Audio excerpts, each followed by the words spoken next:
You searched how to buy shares of Louis Hachette Group, a company focused on book publishing, printing, and distribution listed on Euronext under the ticker ALHG.PA.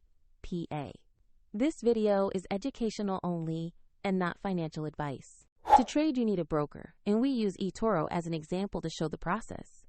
After registering, you will need to verify your account, usually with an identity document, and add funds to your wallet.